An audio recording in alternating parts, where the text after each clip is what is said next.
It's all there, black and white, clear as crystal. You stole fizzy lifting drinks. You bumped into the ceiling, which now has to be washed and sterilized, so you get nothing. You lose. Good day, sir. I hate to sound all rude and shit like that, but when it comes to this conversation, I just want to put out clauses in it to where maybe my people will reevaluate the game plan and understand why I keep telling them to go for something else as far as reparations. You can get it a different way.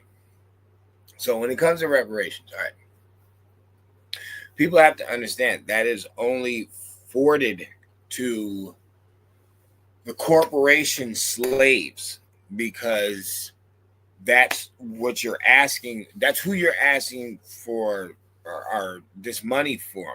You know, the person you want to give you this money is the U.S. government. That's who you want it from, because the tragedies and atrocities of slavery that happened in the corporation, the United States. Okay, cool. That is going from 1619 to 1865. All right.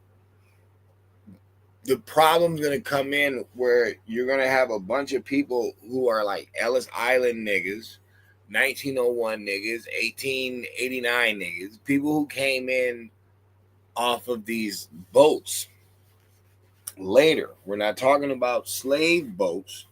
We're talking about later on boats. So now you'll have a bunch of Caribbeans, continental Africans, all different type of people trying to claim some money from some work that they never did.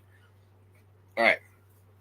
Then you have to think about the rape that went on and how you guys have these names of the slave masters. Okay, who's to say that the Black Johnson that you're saying is awarded this money? Who's to say that it hasn't lineage wise became white? You know, everybody didn't just stick with you know black relationships. Some of them slept white. Some of them were raped by white slave masters. Raped by white slave women masters. So who's to say that if they, held hostage this black DNA and then they kept whitewashing it and whitewashing it and whitewashing it, by the time we get to these reparations, you're not paying a white person. Say, this bloodline dates to this family, and it's like this family is now white people. So you now have to give 3.5 billion whatever to some white people.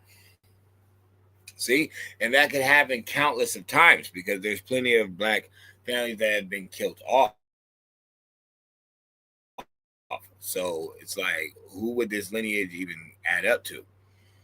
See, that's why it's a foolish way to go about slavery reparations. And then, the Civil War, you fought for your freedoms. Like, it's a very silly way to go about it. Now, if you want to go more for patents, that would be a lot better because all of it you can prove, and then it all is going to lead somewhere anyway. So at least you'll have some ties. It won't just be a random throw up in the air. Oh, if you're this color, then you get a check, because then anybody can sneak up in there. Like I said, you'll have continental Africans that just got here 10 years ago getting a check. You'll have people from the Caribbeans that had different slave masters getting a check. You'll have everybody getting a check off of your ancestors' work. So, the point of reparations, I just hope my people realize in the end, you got to make sense about how you're going to go about this conversation, period. I would say go for patent reparations. I would say give us, money for the patents in the towns. That would make more sense opposed to asking for reparations for slavery, because like I said, you're going to run into a bunch of potholes, and that's probably why it's been so. That's probably why we haven't got the money yet, because it's how you're going about it. Whoever's talking to these politicians, like, they either are knowing that they're purposely putting you in a loop game where you're never going to get anything, and they're just going to be able to, make money off you voting them in, or maybe we have to really seriously, reevaluate how they're looking at this slavery reparation that they want. Or no, my bad, just any form of reparation that they want. Because it's like, you really want repairing. Okay, well, if you had towns and they burnt them down, you have inventions and they stole them, that would be the repairing you'd be looking for. It wouldn't be for slavery, you know. I think that's really where it's at. And then that would abolish the victimhood narrative, and that would inspire the genius narrative, and then probably more inventions and patents would be recreated. Something to think about.